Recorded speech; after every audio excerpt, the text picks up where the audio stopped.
5th, so for Hey, what's up, everybody? Welcome to the HollingsWorthless program. This will be for Wednesday, the 27th March of our Lord. Our Lord and Savior, As Lord always, on high. I'm one of the hosts, Big Irish J. Hollingsworth. You certainly are. You're talking over me. It's kind of rude. We have... We have... What? Who? Cocaine. Kane Holloway. I'm so amped for this because... so much. Well, it's actually we don't have so much to talk about, but we have so much to talk about the small amount of topics we have. Yes, we have. We don't have that many topics. Yes, because we have a lot to talk about with our one top. Three topics. Yes. Oh my God, I can't wait. Oh. So let's get the least important out of the way first. Your album recording. Oh, that's that. I knew it was coming before you even set it up. Let me set it up. Okay. Do what you gotta do. Today we're recording this on Monday, and last night Kane recorded his album at the Ice House. Would have been nice if my best friend was there. Well, it would have been nice if your best friend was on the fucking show. Cool. Do you want to get into that? Yeah, we can get into whatever you want. Oh, so Kane tells me, piece of shit. Oh, I'm the piece of shit. I didn't do anything wrong. You didn't do anything right. I didn't do anything. Here, let's put it to the people watching. So Kane hits me up. When was it? When did you find out? I found out months ago. Yes. And I hit the guy up months hold on, ago. let me... Okay. I'm recording an album. Uh-huh. Oh, cool. Yeah, I'd love for you to do time. It'd be great. Yeah. Awesome, Kane. I'm in. I wanted to have a bunch of people then from on the show. Let me tell my story. Go ahead.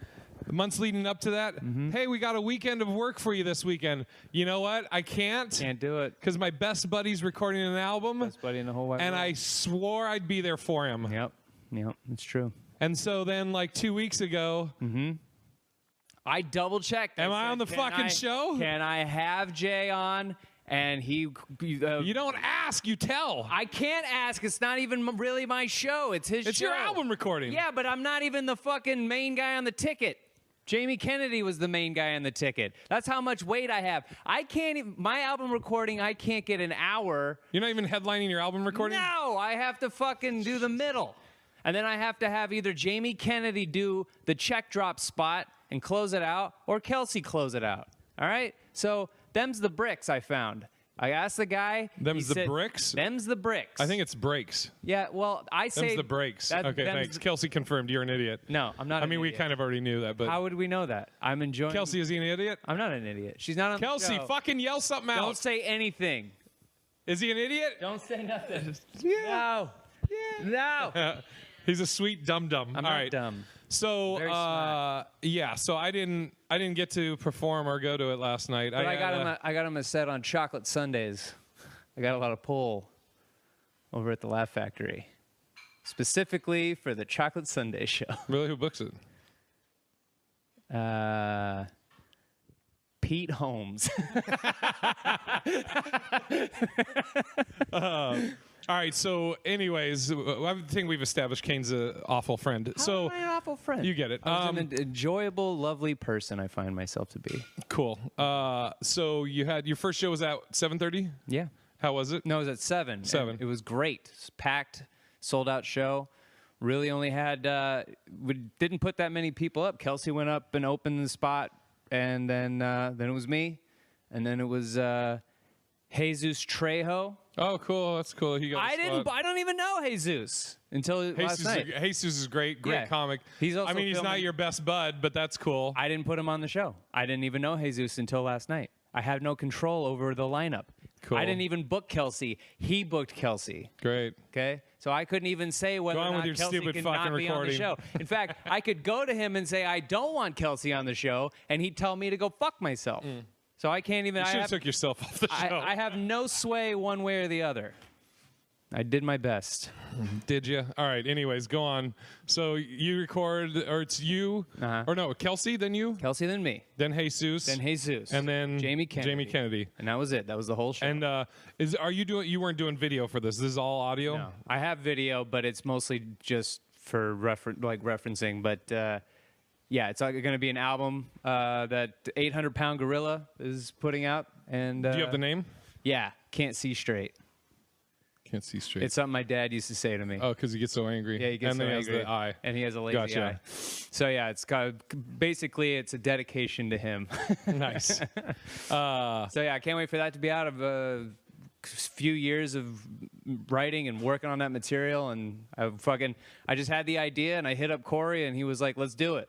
So rather than like make a whole big plan, and just try to go, oh, next year, 2020, I'm gonna get I want to get this shit done now. Yeah. And Corey was there to help me out. He's a lovely guy. Lovely dude, and they put on a great show at the Cool Beans Comedy. Thanks for putting me on, Corey. So you're now. Are you doing? Did you do you did 2 shows? Did you do 2 different 30-minute sets? Yes. Okay, so you're gonna take those 2, and that's the one shot thing. Yeah. You got one shot. But I mean, since it's audio, if you mess up, you can be like, let's do that one over. Yeah, but luckily, Corey kind of put it to them like, hey, you're gonna experience something, so make sure you give him the most, give him like all your energy. Pretty much try to exhaust yourself this show, and then give the rest to Jesus and Jamie if you have any more in the tank. I'm sorry, am I touching you? And that's exactly what they did. Fucking awesome. They were great. Both crowds were amazing. A few people I know came out and supported. It's real nice of them to come to the show and support. Try to get them spots too. I wonder if they had to give up work to come out there. I'm sure they did. I'm sure somebody had to give up a shift somewhere. On a Sunday night? Probably not. Probably. I mean, they give up a whole weekend? Maybe somebody did. Who? Greg who? Barrett. Maybe he gave up a whole weekend just to be there for his buddy. You don't know. Oh, I don't know for sure. I didn't ask. And he doesn't put it Did you also tell him? Did you also tell him he had time he was going to be doing? No, I didn't say. I didn't even tell you had time. You did. No, I didn't. I said I want to have you on the show.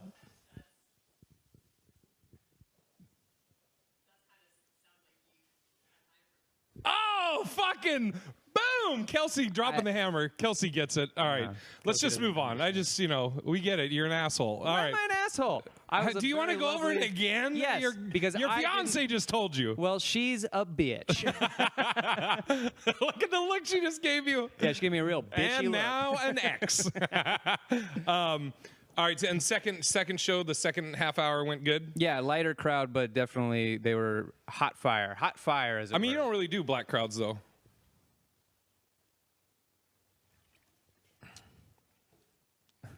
You got it now? No, I got it. No, I got it when you said it. I just was processing what I'm supposed to say next. Yeah. All right, so... Now who's the asshole? You.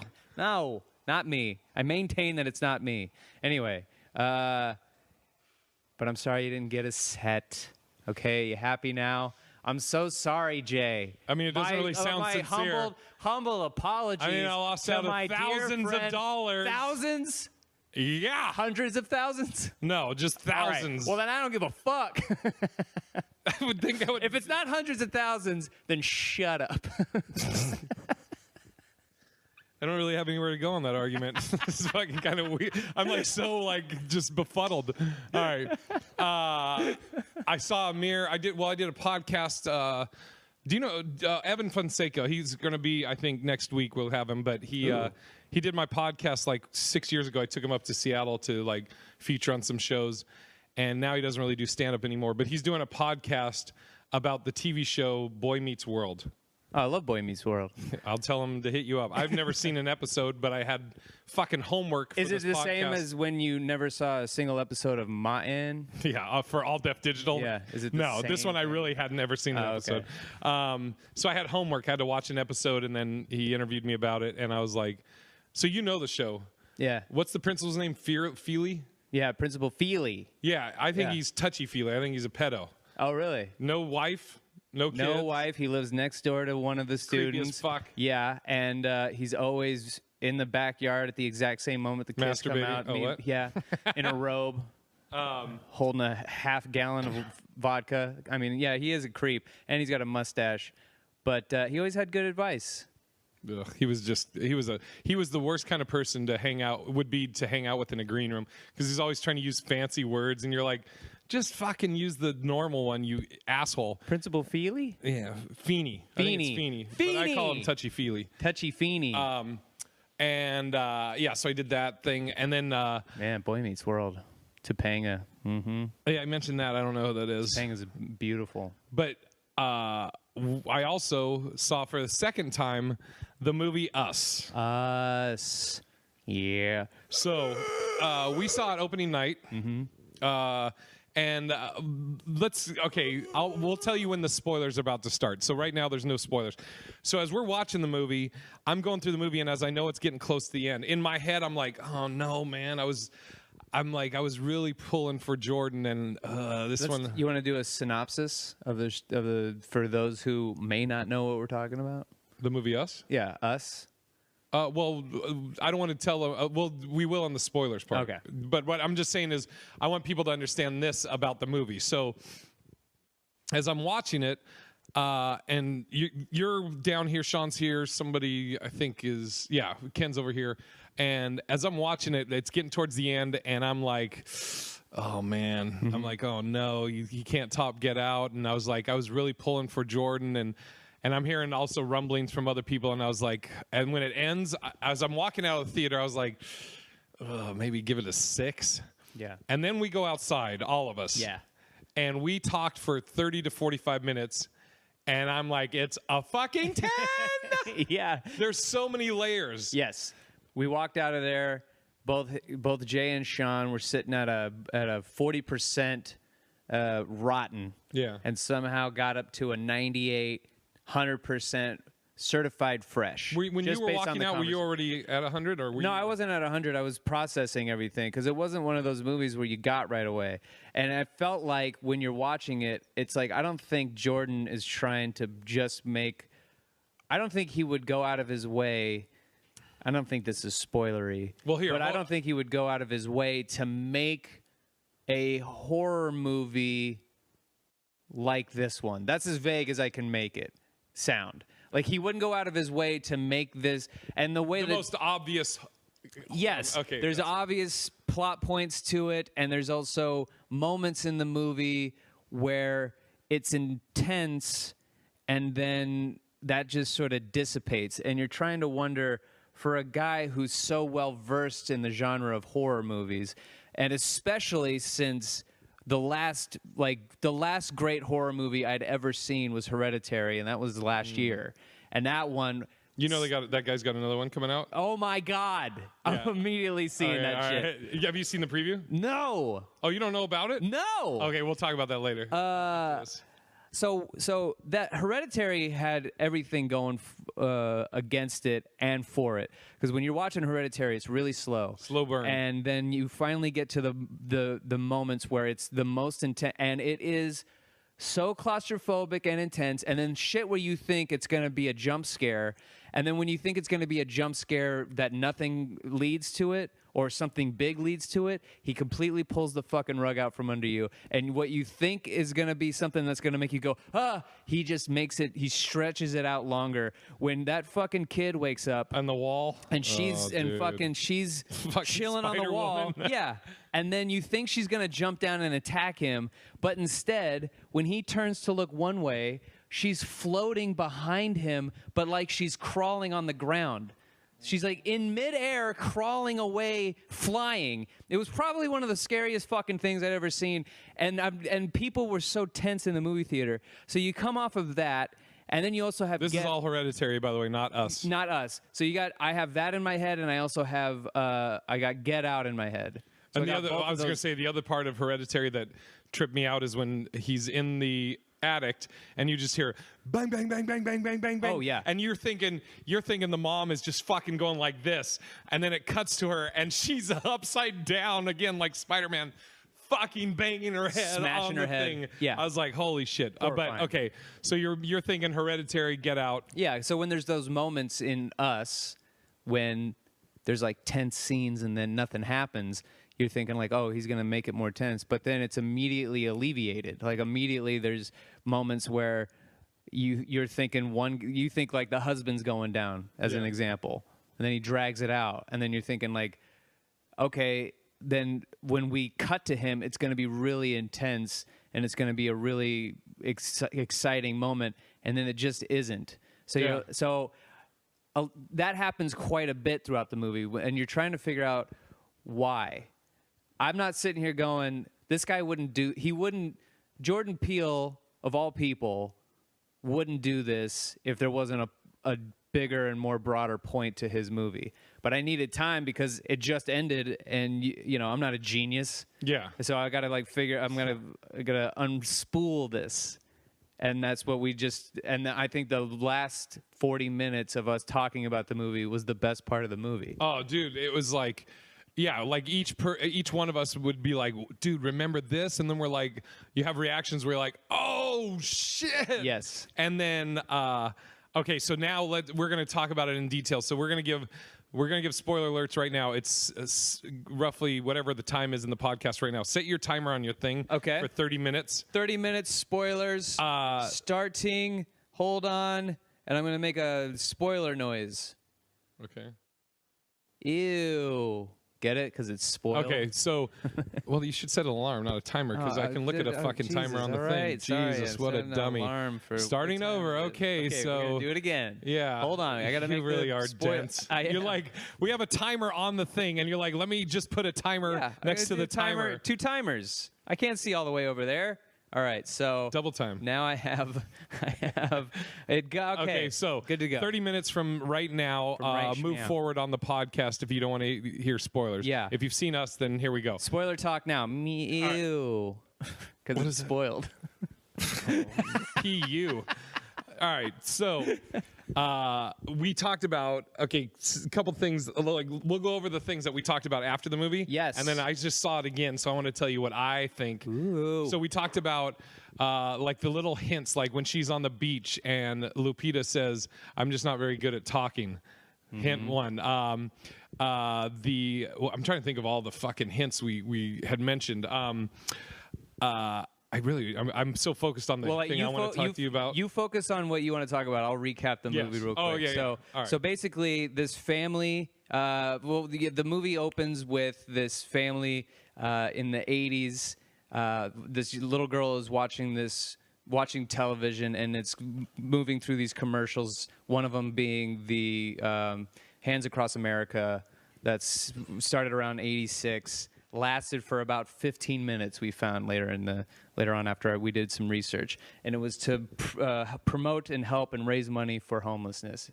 Cut to, it's her birthday. They're at a carnival on the beach.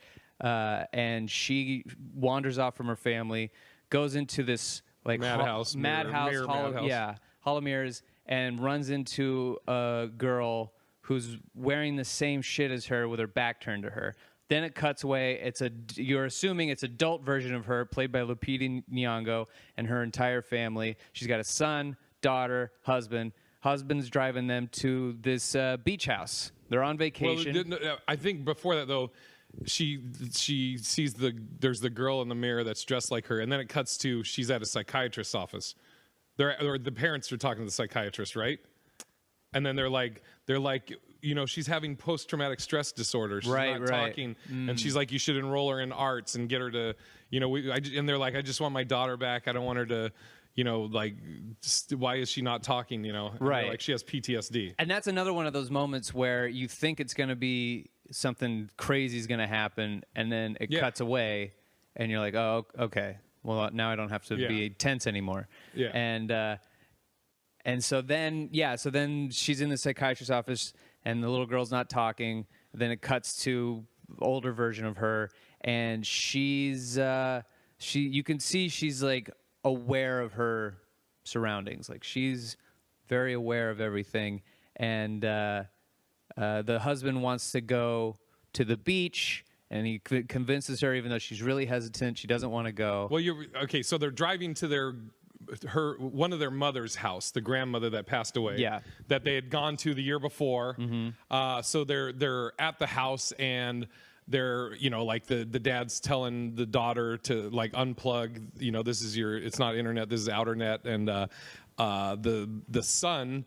As they're driving there, remember, she looks back at the son and she's like, come on, get on beat. And he's like trying to get on beat, and she's trying to get him to get on beat. Yeah. Then when they get out there, the son has a magic trick. It's looks like a lighter. Yeah. We don't really know what it is. And he's like, oh, it worked last year. I don't know why it's not working, right? And then the dad's like, we're going to go down to the beach. The son's been weird since grandma passed away, right? And she doesn't want to go to the beach. So they go to the beach. Go on.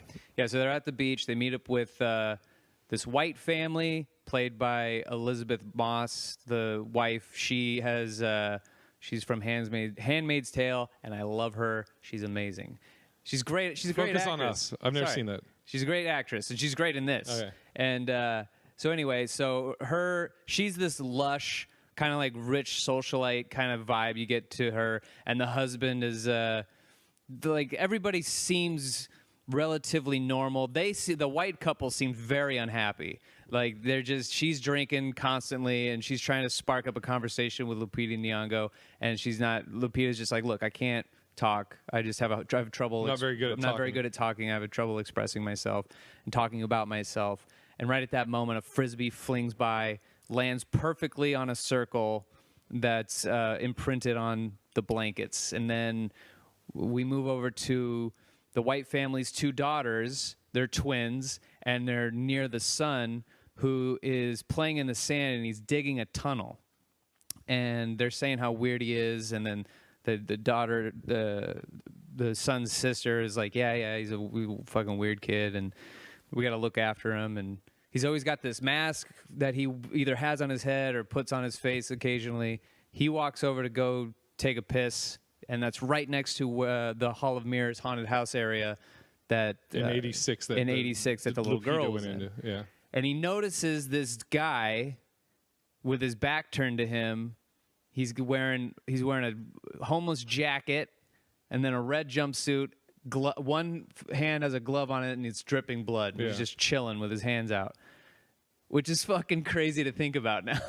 He's just going, all right, I did my... And Birkenstocks. Yeah, I did my part, and now I'm waiting until we get linked up. That's that's crazy. Also...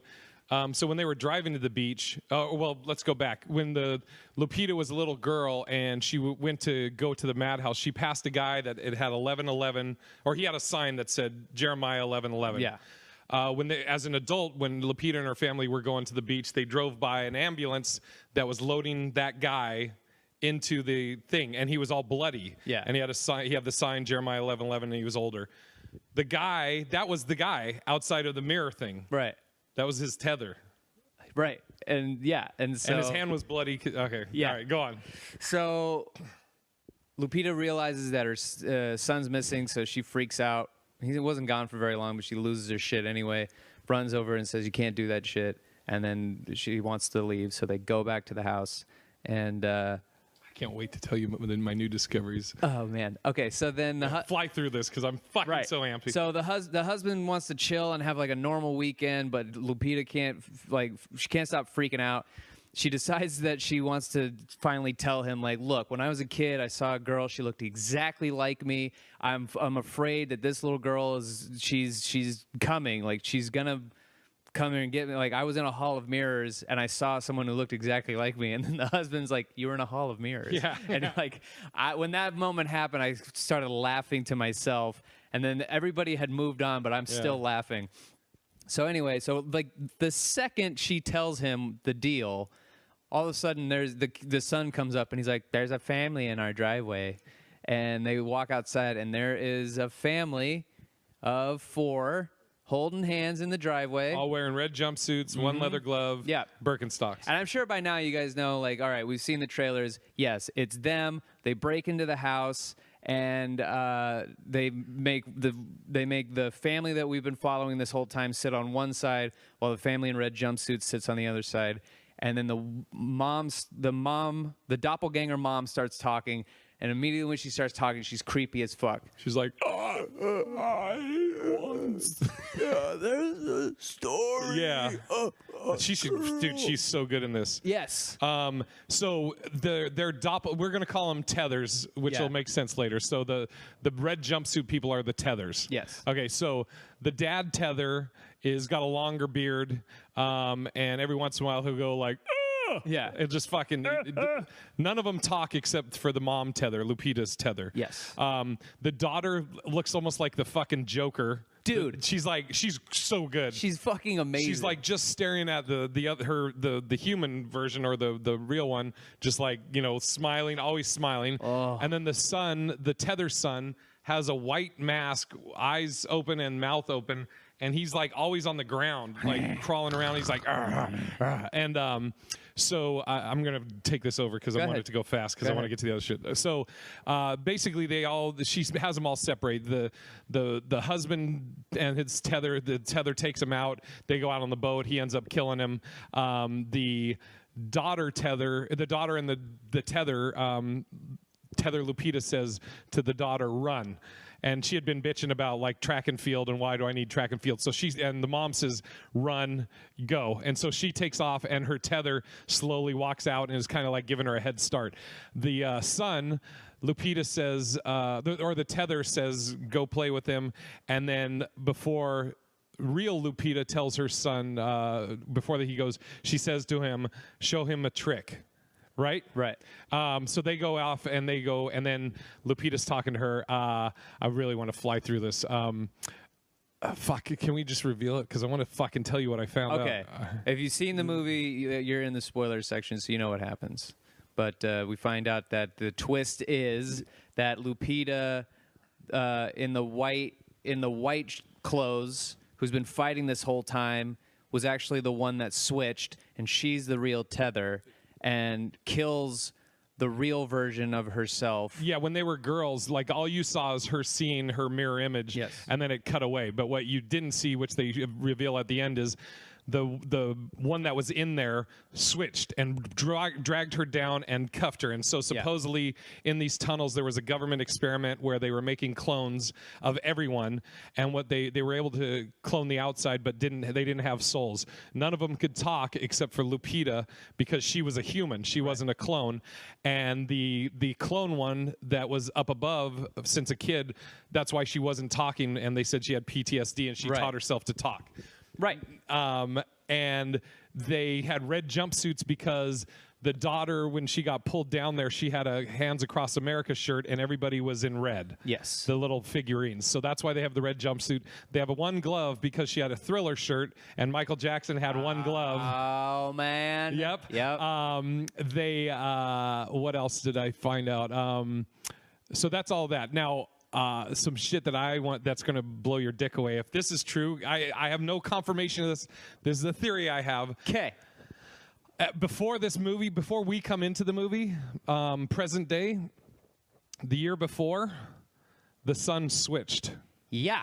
Oh, you know this? Yes. I told you that. Did you? Oh, over text message. Oh, well, I have like reasons why I think. Do you? Okay. I have several different reasons. Okay, also. And I got so much shit. Okay, number one, when they are driving to the beach and she's like, "Get on beat," and he's not on beat, right? Remember later when they are all in the car and then the kid is there and he, like, the other kid starts walking backwards and then the guy, well, when he first stands up, remember they're over him and they back up and then he stands up? Yeah. He's going like this and he's on beat. Oh, shit. Oh, yeah. That's right. Also, one of the, because I was watching for all this shit. Oh man, you're gonna be like, oh fuck. Remember at the very beginning when she goes to tell the daughter goodnight, she walks in and she goes, "Hey, get off your phone." Doesn't hug her, doesn't kiss her or anything. She just goes, "Hey, get off your phone." She goes, "Okay." She turns the lights off. She rolls over. She goes into her son's room. She gets on the bed with him and is like talking to him, puts her hand up. He intertwines. Right. Hands Across America. Oh, my God. Also, when she kills her, the real Lupita, and she takes her son out of the locker, she said, "You're safe now. They can't. They're all gone. They can't get us anymore." And they do the hand thing again. And I think when she's saying they're all gone, she's saying the humans. Oh shit! Except for her family, except for the dad and the daughter. Yeah, I mean, she means like the fucking Yeah. Now, can I have... Wait, I think I have something else. Okay, go ahead. Also, I think, at the end when they show all the people in red are going across the world. So I think whenever that took place, what they're trying to imply is we are tethers. The tethers took over from that point on. Okay, I like that. Or they're amongst us at least. Right. And there's a lot of, and everyone's saying this, and so we might as well say it too. But I mean, we caught on to this. But it's, it's a commentary on the lower class. That's what, finally deciding to rise up and say, "Hey, we're people too." Yeah. And that's made evident when she when they first meet their tethers, and the dad asks, "What are you people?" And Lupita goes, "We're Americans." Yeah. Also, the movie Us is U.S., which is America. Yeah, United States. Also, so when they're at the table and he can't get the magic trick to work, and they said it worked the year before, the kid was fucking around and burnt his face from that magic trick. Make it so he can't talk. Well, his face is all fucked up, and it had something to do with the magic trick, because when she tells her a fellow tether son to go in the closet, she goes, "Show him your trick." And remember, they're in the closet, and he's going like this, and the guy's freaking out. And then when it finally sparks, he's like, "Oh, fuck." Yeah, because he's like, he lit himself on fire when he was trying to do this last time, whenever the switch happened. Yeah. I mean, that fucking... I mean, we were sitting there for 40 minutes, like we said, piecing everything together, and I knew there was something we were missing, and we all felt that way. We were all sitting there going, there's a piece missing, and it was partially because we wanted to keep going, dude, what about this, and blow each other's minds. But I could feel as I was leaving, like, there's one more thing I'm missing. Yeah. I know it. And I couldn't stop thinking about it. I could not stop. And all I could do was thinking about the movie. And I'm like, the son has a really big part. And then and then I watched somebody break down why they think the son is the guy. And they show it to you very early on when they're on the beach. Oh, yeah, he's digging tunnels. He's digging a tunnel rather than building a sandcastle. Yeah. And the tunnel is a very big part in the movie. They say that there's a ton of tunnels and abandoned subways all over the country that nobody knows about. And also he says something like "up your anus" or something. Yeah. And they're like, what are you and he's like, "That's not a bad word, is it?" Like, he doesn't know. Yeah, he doesn't know. He's learning language. Yeah, because he's still learning how to exist on the world now, pretending to be a human being. And so that makes you think about all those times where he's seeing his mom react when she decides to kill the twins, the tethered twins in the red jumpsuit, and she's like, He's got this look of terror on his face that I think we are supposed to, and I think that's why the twist is so fucking obvious. And it's actually really genius for him to do that, to place the emphasis on the son's reaction to the mom puts us in his head. So now he thinks she's evil and a tethered version, which when we get to the reveal, we're fucking sitting there going, yeah, I saw that coming a mile away, which is brilliant because it completely puts off the idea that son was switched at any point. Yeah. So when you're fucking sitting at home trying to figure out what did I just watch and is it any good? It's all of a sudden you're like, the son is the plot twist. Yeah, the son was he's been the plot twist, and we just didn't fucking see it because he paints it as like, this is the plot twist. She was switched. Ta-da! And we're like, boo. Yeah. Until you get home and you're like, wait a minute! Yeah. Oh my God! I was watching so much shit. Another thing, again, when I watched it just the other night, I was looking for all this shit. So when the tethers first come, Lupita is like all over her son, hugging him. Yeah. She's not even like, there's certain parts where she's got both of them. Majority of them, she's like this on her son, and she's like, to her daughter, she's like, come over here. But then she's just on the son. Right, yeah. And there's multiple times where it's like she's focused more on the son. And then that hand thing is really interesting to me. And then the beat thing. Like when I saw that, when he was sitting there, I was like, why is he snapping? There's got to be a reason why why wouldn't he just be sitting there?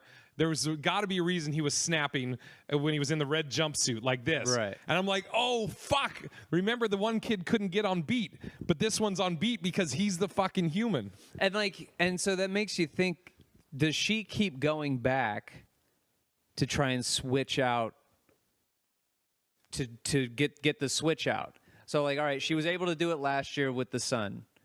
And maybe this year she's going to try and get the other daughter and do another switch out, but it never gets to that point because the other human Lupita has been crafting a way to get the fuck out. Yeah. And so there's that aspect to it. Because when the white family gets murdered, when I was watching Elizabeth Moss, when she's a tethered version of herself, and she's pretending to cry and be upset, and then it starts to turn into a laugh, but nothing's coming out. Yeah. She's genuinely terrifying to look at. She's fucking scary as shit. And that's a fucking great. The other question I pose is, does Elizabeth Moss's tether not kill the I'm gonna call her White Lupita because she's in white clothes. Okay. So when white clothed Lupita, or just say Lupita and tether Lupita. How about that? Okay, yeah. Well. Okay, you mean.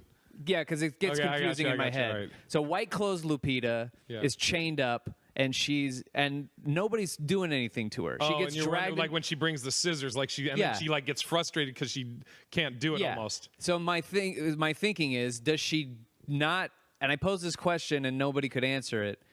Does she not cut Lupita's face because she's a tether? Because she's a tether, or because she's saving her for Lupita? Right. Human. Like, what's that reason? And then she goes over and just starts cutting herself. Yeah. Like, what was the point of that? I think I guess it's your interpretation, but it's one of those, I think. Can we talk about things we didn't like? Because I have one that I didn't like. What didn't you like? The dad. Oh, yeah. He's great. I love him in fucking Black Panther. I think he's like one of the best parts of Black Panther, and he's a great actor. It's his character that I cannot fucking stand.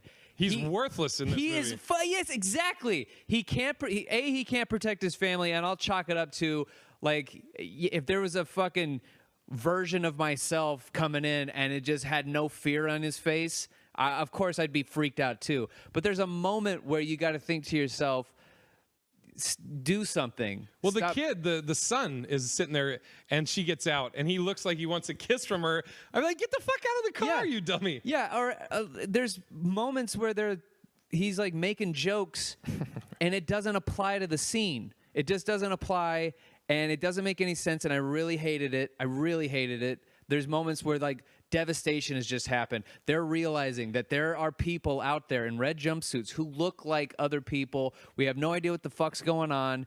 And he's just sitting there with an ice pack on his knee, cracking jokes. And I'm like, that's not a thing. Real, yeah. I don't like it. And it's still to this day, after I've mulled it over for an entire 4 or 5 days now, I still think that those scenes for levity are nothing. They're nonsense. So did I tell you the thing I read about him? Mm-mm. So this is the only reason I give him a pass is I read that Jordan Peele didn't want to cast him because he didn't know. Again, I'm paraphrasing, but it was something to the effect of that he's huge. He's like 6'4", I guess. Yeah. And like he was so intimidating in Black Panther that he didn't know if he could pull off this role as like a dad, you know? Right. So I'm wondering if he, knowing that, almost like goobered it up more.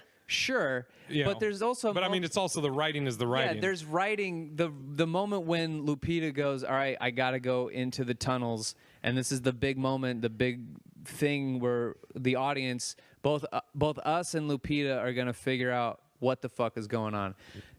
Now, I think in a movie, I wouldn't say better movie, but I think in a movie that had to figure out a way to separate people to where we are now isolated with her only so she can have this revelation with her doppelganger self, would make a lot of sense if maybe the dad was killed. And then she told the daughter to stay up, or the dad's still all fucked up and she sits there and there's a moment where she goes, stay with her, I'm going to go get the son, which is also a thing where they should have an argument about it. Like, hey, honey, shouldn't I come down and protect you? Let me try and protect you, blah, blah, blah. But he doesn't do any of that. Yeah, when Lupita gets pulled into the house by all the white people, he just immediately just starts backing up. I'd be like, I would think your first reaction would be like, hey, and you got a bat, fucking run up there. Run in there and do something, and he doesn't. But that's a perfect example. As far as he fucking knows, she's dead now. Yeah. She just got pulled into a house. Which, by the way, the way that was filmed was just, I don't know, it sticks out in my head. I don't know why, but like you just see these arms and fucking pulling her in. Yeah. Like, okay, it's over for her. And us as audience members know it's not over for her because she's the main character. But the family doesn't know that. So there should be a lot more. Why are you backing up than getting as far from the fucking house as you possibly can? You might as well just start up the boat and drive away. You get as far as you. Yeah, dude. What the fuck are you doing? And then you sit there and coast, shoot a flare gun, and then burn that guy alive. Your wife, as far as you know, is dead now. They had enough time to kill her and cut her head off and put it on a spike, as long as it took his limping ass to fucking do something. And when he limps all the way to the ambulance, and Lupita just on her own goes down into the fucking little hallway to go into the House of Mirrors and figure out what's going on, so we can know as an audience what is actually happening. He just explains away the fact that he's not going with her by saying, Mom will know what to do. Mom hasn't known what to do this whole fucking time, as far as he knows. Because as far as I know, that's what he knows is what I know. So if I don't know, then he doesn't know, because I've been following him and he doesn't know anything, and she doesn't know anything as far as he knows. So if they don't know and I don't know, why the fuck would she know? I don't know. Thank you. Thank you. I just remembered another Sun thing hint, I think. And two things. So remember, every time he hides in some place, he puts that little toy ambulance? Yes. So that toy ambulance, when he's in the closet and everything, it represents that's his way to get out of that closet, right? Right. That's also how they got out of everything, was an ambulance. Oh, my God, that's so genius. Another thing, when he's in there early, the son has that ambulance and the daughter comes and she kicks it and he starts freaking out. And Lupita, I believe Lupita comes up and she says, "Oh, don't you remember this happened last year?" That's right. And then, that's right. and then he traps the one in there who freaks the fuck out. He also freaks out. Yeah. Too. He also has a tether moment where when he gets trapped, he's like, he starts losing his shit. So, yeah, I mean, it all just. And what's great is I was watching a movie review of it, and this guy was like, "I just wish," and it was so funny because I had just learned about the son. Or no, I hadn't learned about the son, and we'd already had the breakdown of it, and I had come to the conclusion that the twist of us knowing that it's her, that she was switched, has to be told to us, because it doesn't make any sense for it to be ambiguous. Like, it doesn't make any sense. Which I would hate. Yes, obviously you would, and I would hate too, because if we're led to believe that the tethers can't talk, and then it's left as a question mark whether she was switched or not, it doesn't make any sense, because we would know that the tethers can't talk. So why the fuck does this one know how to talk? So then we're gonna be sitting here going like, "Oh, was she? Wasn't she?" It's obvious, and I think Jordan knows that it was obvious. Which is why, so it was funny for this guy to go, in his review, he was like, "I just wish they would have left that a little more ambiguous so we could, like, it could be debated." And I'm like, that doesn't make any sense. Then I learned about the son, which opened up that whole can of worms. So I'm like, everything about that movie was methodical. Oh, dude. That's why he is a genius. Like, the layers and levels to this movie are, I don't know anybody that... Like, I talked to a friend of mine that saw it, and her reaction afterwards was kind of like, "Nah, I don't think it's going to win." I'm like, we need to talk. You need to talk about it with someone, and then you'll want to see it again. Like, dude, I was like wanting to take notes as I was watching this movie. I was like, I actually put notes in my phone that I was like, "Holy shit, I got to tell Kane about this and this," and I was like, when you see the guy like that, I'm like, "Oh fuck, that's the old guy with the 1111 sign." Yeah, and this movie is the reason you go to the movies. Yeah, like you have to. What's the timer at? We got a minute. Oh fucking! So I think we covered all the spoilers. You were gonna say though that this is. But essentially, this us is the reason you go and see movies at the movie theater, because to do what we did afterwards. Again, I'm saying it was the best part of the movie. It was us breaking it down, trying to figure out the little things, and watching you guys. Because again, I didn't have an opinion one way or the other until I needed to like break it down. I was leaning towards like it was okay because of the obvious plot twist, and I also was thinking in my head like he's better than that. Yeah, and I know he's better than that, and I know he knows he's better than that. So. Okay, if you're just getting back now, don't worry, there's not going to be any more plot twists. Yes. I mean, no spoilers. Yeah, we're just talking about like the effects of the movie. And there was when we were outside talking, I don't remember what point it was that it might have been you that brought it. I think it was you that brought it up. We're just we're all sitting there pretty close, about 3 or 4 feet from each other. You said something from the movie, and all of us looked at each other, and we immediately it was like somebody dropped a grenade in the middle of us, and we all just went, oh! Yeah, we had to walk away. Oh my God, that's right, that happened. Yeah, that movie, I would, anybody that, if you haven't seen it yet, I would plan to see it twice. Yeah, if you walk away thinking that this was a stinker, and then come back and listen to everything we just went over. Yeah, and then go back and rewatch it, and form your own opinions. If you did skip over this, watch it. If you did skip over spoilers and then you go and see the movie and then you think to yourself, okay, now I can listen to the spoiler review part of the episode. Don't do that yet. Watch it again. Yeah. If you really walked out of there thinking I didn't like it, see it again. And watch it like it's like study it like it's a homework assignment, and then come back and listen to the spoiler episode. It's fucking. I'm like, dude, I was thinking, I'm like, dude, he's getting Quentin Tarantino status for me. He's getting fucking. I mean, he's 2 for 2 in my head. He's got a lot of the camera angles and the things he would do with movements and shit. Reminded me a lot of Stanley Kubrick movies, like The Shining. They said that there was almost a nod to that when they're in the tunnels, and she has. This is no spoiler, because I'm not going to be too detailed. When they're in the tunnels and she has the fire poker. How she's Oh yeah! Oh shit! Yeah, that's amazing. All right, well, that's all right. All right, that's the end of us. Yeah, I give it 10 out of 10. What do you give it? For sure, 10 out of 10. It's one of those great movies that will be talked about. That should be my goal. I'm going to tag Jordan Peele in this. I just want to be in one of his movies, whatever. Yeah, I want to be a background character. Dude, if I could be in the carnival scene, that'd be great. Yeah, you don't need makeup. You're good. All right, so what else do you want to go over? Come on, it's fucking my new makeup channel. Best of the best. Yes. Whoa. So since we're on movies, yes, I pitched Jay this idea for best of the best movie scores and movie soundtracks.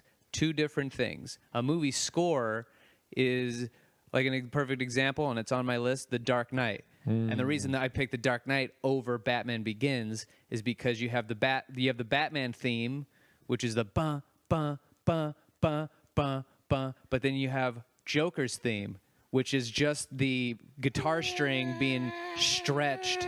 Yeah. Oh, and it's so creepy. What Hans Zimmer said about that, he's like, he wanted a representation of what it's like to be inside this guy's head, and it's just a long, stretched out tension that never gets broken. And I was like, that's fucking amazing. So I watched an interview with Michael Jai White. Yeah, that's his name, right? Yeah, you know who I'm talking about, right? So Spawn. Yeah, and he was. They were talking about Heath, and they were asking him all the shit you heard, like, oh, this role affected him, and he was like, I hate when people said that. He goes, Heath was on set was great. He was light and everything. We cut and he was saying like Heath would ask him. He was like, hey, do you think I should do it this way or do you think? And he was looking at him like, you're asking me that, dude? You're fucking killing it, But he says he gets angry at that. He was like, Keith was lighthearted. He was the best. Yeah. And it wasn't him. They say cut and he's still like all fucking weird. So that was interesting because all I've heard is that Heath was like, oh, this and that, what's pretty funny is I watched an interview with Gary Oldman, and he was like, they were like, so yeah, we hear Heath was method actor. He stayed in character the entire movie, and Gary Oldman goes, yeah, no, he didn't do that. He and I don't particularly find actors who do that interesting to talk to in the first place. And what's funny is that movie star is Christian Bale, who is a notorious fuck. That's what he does. When he's Dick Cheney, you have to call him Dick Cheney. He's Dick Cheney. He won't break character. I think Daniel Day-Lewis is like that same, too. Yeah, same thing. They called him Mr. Lincoln during the Yeah, you gotta call him Lincoln. Yeah, he's at the craps table. Hey, Daniel, call me Mr. Okay, Lincoln. I just want to let you know, Mr. Lincoln, the Lunchables are over there. Fucking.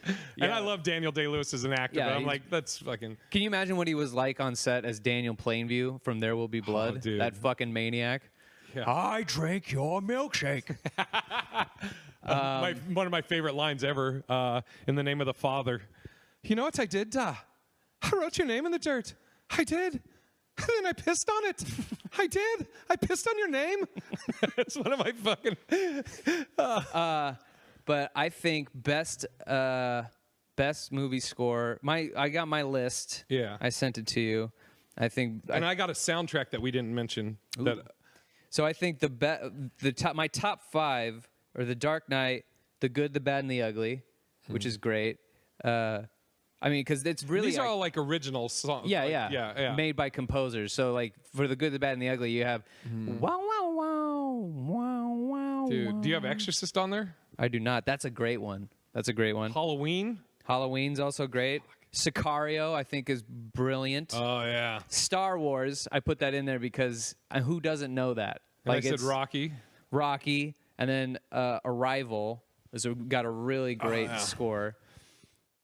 Dude, I almost feel like we need more time on this, like to really dig in. We can always come back. The soundtracks, though, one.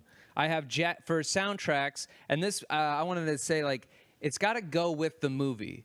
Like, it can't just be here's a soundtrack that we made as inspiration for the movie.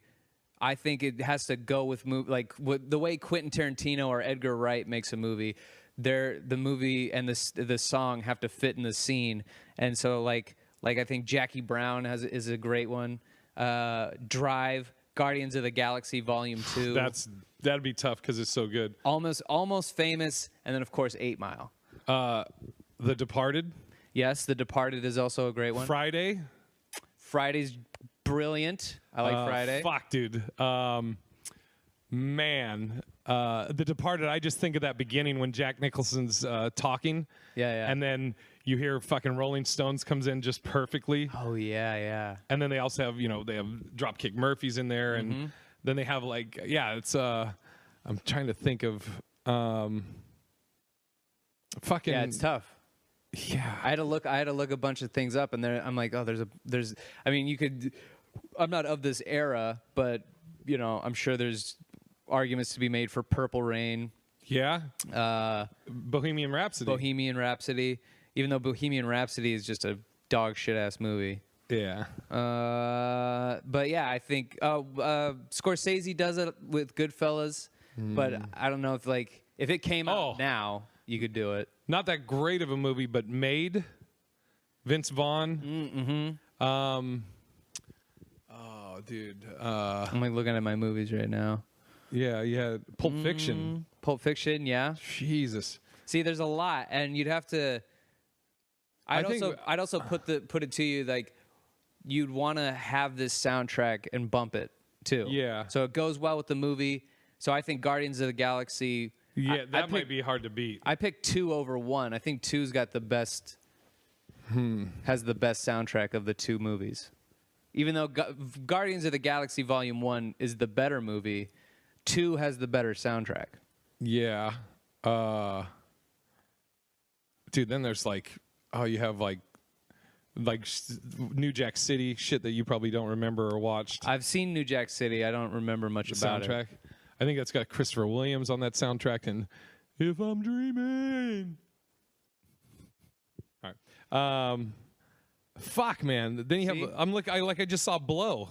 Oh yeah, Blow's got a great one. Scarface with the Scarface soundtrack. I don't remember. I don't know if Scarface had a big musical representation. I know that Oh Brother Where Art Thou soundtrack's really good. If you like old music, Kill Bill's got a good one. Oh fuck, what's the other Coen Brothers movie? Fargo? Dude, The Big Lebowski's got a good soundtrack. Ocean's 11. Fuck. I feel like we should. You want to mull it over? Yeah, we think should, about it. Bring it back. Let's do it on the next week. Next week, because I definitely want to think about it. Don't let us forget, audience, listener, people. Okay, we're at a great time. All right, so do you have a worthless of the week? I gotta think on it. Do you have one? What is my worthless of the week? I mean, my fucking back pain is a big worthless. Your of the back week. hurting? Yeah, for weeks now. Is it being in the chair thing now, or what? No, not being in the chair. Just I have an old injury, and it flared up after my when I was dealing with that fuckface. And I was pissed off and stressed out, and I was doing some, I had to take some fucking side work until I got another gig, and I hurt my back because I was all pissed off and I made a wrong turn. And put me on my ass for 4 days. That's right. Okay, I remember. Yeah, and so I have a back brace I got to wear, and I got to take Advil. It's really great to be sober during this. You're old. You're fucking getting there, bro. It's like if I could just, if I wasn't in a program, it'd be nice to just have a belt and be numb for a while. But I don't know why I air quoted program. It's a real thing. Yeah. I guess I'm sober. Yeah, I guess my worthless is me for not being able to handle my shit. And now, now when I'm hurt, I have to feel every fucking second of it. I know what my worthless is. What is it? My worthless is, I guess it's really as trolls, but it's more specifically, it's like commenters that. Here's an example. So Kevin and I's show, Aska. Sure. Today we posted a very serious topic, and Kevin and I are both comics, so... What's the topic? Ask a survivor of attempted suicide. Oh, okay. Yeah, Meech on Mars, Demetrius Harmon was our guest, and great dude, and he talked openly about it. Now, Kev posts the video. The video is like an hour and a half long. Kev posts the videos like 3 minutes after it's posted. People are commenting, how the fuck can you joke about that? They haven't watched it. They're just like, this is not funny. Why would you joke about it? Or, luckily, these are the people that are like, you did not watch the video. Like, the people are like, watch the fucking video.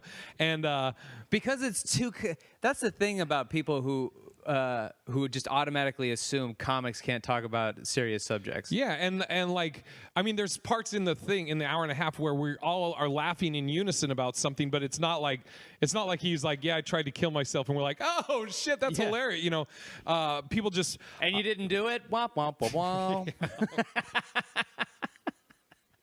So people are they're so quick to comment, and I also. Like, I've always been like, kind of like, you can flip me shit, and I'm more quick to defend a friend than I am myself. Like, sure. I mean, I have no problem like talking shit back and forth, but like, it takes everything in my power. Like, people that are bad mouthing Kev, like people like we did ask a drug dealer, ask a porn star, and. For Ask a Drug Dealer, it was Rick Ross, and people were getting on there like, Kev, how can you call yourself a Christian, and blah, blah, blah. Again, luckily, there's many people on there that will get on and they're like, isn't this what Jesus did? Jesus, and all this. Yeah. And I want to get on there and be like, dude, Kev to me is the epitome of what a Christian should be. He talks the talk, but he walks the walk. Yeah. And he doesn't judge. Right. And when he walks, there's another set of footprints right next to him. That was Jesus.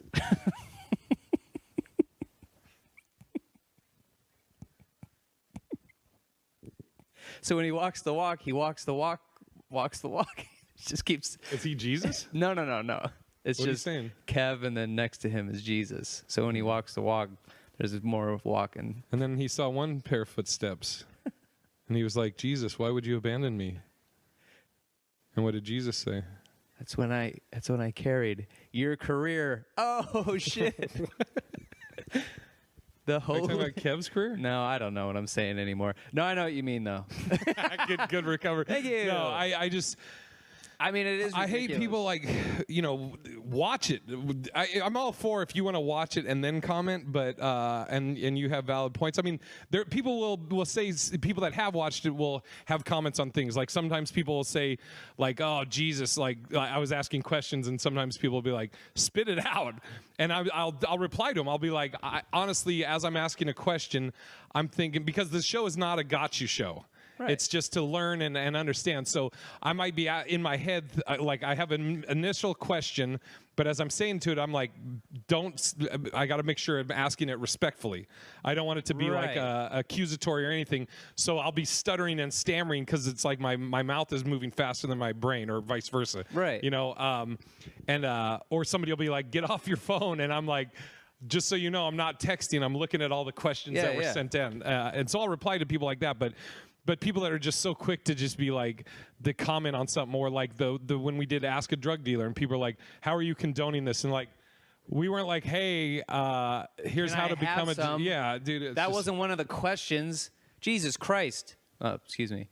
But I think, but what I think is so fun, dude, yeah, Christianity, I mean, there's a hypocrisy all over the place with that shit. I remember my uncle belonged to this church, and he's a Christian, devout Christian, and he still is, which I find commendable, because when he was previously married, went to this church. Everybody loved him, and he, he was well known in the church. Then him and his wife split up because they weren't getting along, and that's what you do. It's a lot healthier of a decision, even though God frowns upon that kind of thing. What else are they supposed to do? Yeah. Live in a loveless fucking marriage? You think that's what God wants? So he breaks it. They break it off. Right. Try to be as amicable as possible, and then he goes to church, now a single man, looking for companionship, and like, hey, I'm going through a tough time. My wife and I just split up. It's a transitional period. I would like the church to be there to comfort me, and they fucking ousted him. Ugh. They told him to get the fuck out because he got a divorce, and it's just like, well, how is that Christian? Yeah, Again, like Kev is like James and Ty. I think we talked about this before.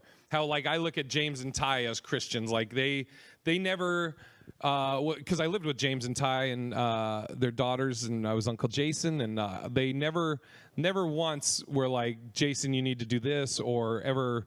I think Kev had a term for it. It was like you're using the Bible as like a hammer, hammering down on stuff. And Kev's the same way. Like.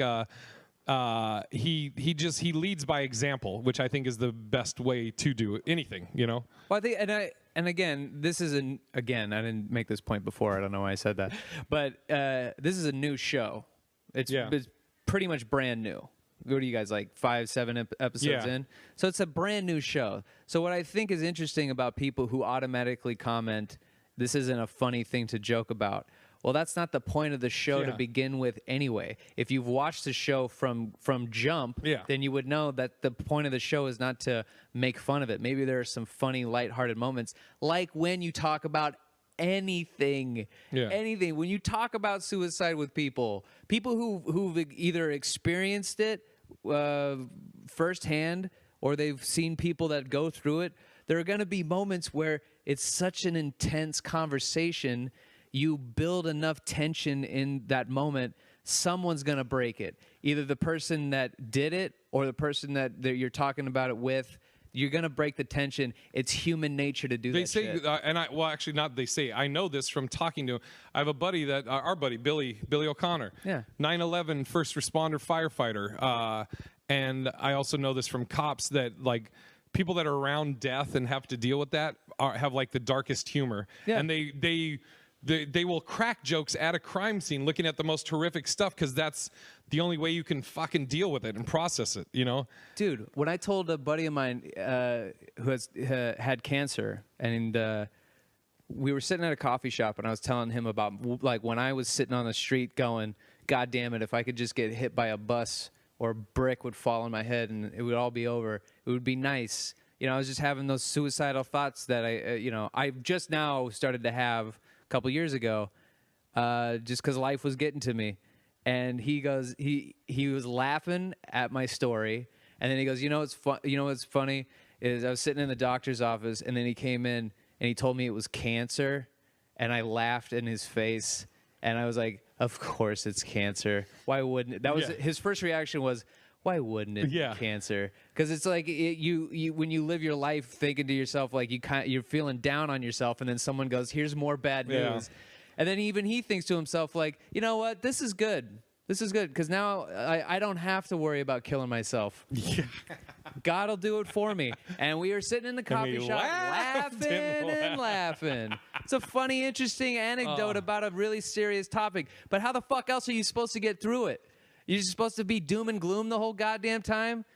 What do you think? What do you think it happens when the guys who star in Marvel movies go and visit sick children? Do they sit there and just pour over what's wrong with them, or do you think they try and joke with them and make them feel better? People are fucking idiots. Yes. So that's my worthless. Fucking Iron Man's gonna come in and be like, "So what's wrong with you? How long do you have?" I guess that'd be Cyclops. I don't know. Oh, I thought you were raising the mask. Oh, I mean, I didn't know. Yeah, you that's were what I was doing. Lasering the kid's That's what we were doing. fucking face. God, you're dumb too. I've been dumb the whole episode, but you just. I just ended it on a nice dumb. All right, what do you want to plug? Kane Holloway on Instagram at Kane Holloway. I got. How have you been doing with your daily? I haven't. I know. I tried. Yeah, that one day. Great job. I'm gonna do it again. Great. One a week. Oh, the one thing I wanted to put up to you. Put up to you. You want to talk on this or Alf? No, now. Okay. So a listener of my other show is doing this thing, and I want to see if you want to do it. He's doing the 365 movie challenge. So it's watch one movie every single day for 365 movies for a whole year. But you got to watch a new movie. It can't be a movie you've already seen. Okay. You got to try and watch a movie every day, something you haven't seen before. You think you'd be interested in something like? Because I really want to. I would love to do that, but I don't know if I can. Right. Because I think about like travel, certain days of travel, and then getting backed up, and then you're like, well, fuck, now I have to watch 2 movies. That's 4 hours in one day. Right. How about the 52-week challenge? 52 weeks? Yeah, one a week. Yeah, okay. And then we can talk about it, and we'll do the same one. We'll sync up. Yeah. So we'll do and then we can talk about it on the podcast. 52-week challenge. Boom, cool. There it is. All right. New movie. 1 week I suggest. The other week you suggest. Yeah. Perfect. I love it. All right, done. 52-week challenge coming at you starting next week. And I'm at Big Irish J. I'm going out to when this comes out. I'll be in Friday. I'm at the J Spot.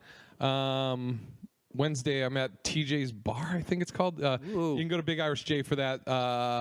Just go to bigirishj.com, click on shows. That'll tell you what's coming up. Just do it already. Stop being a little dingus, right?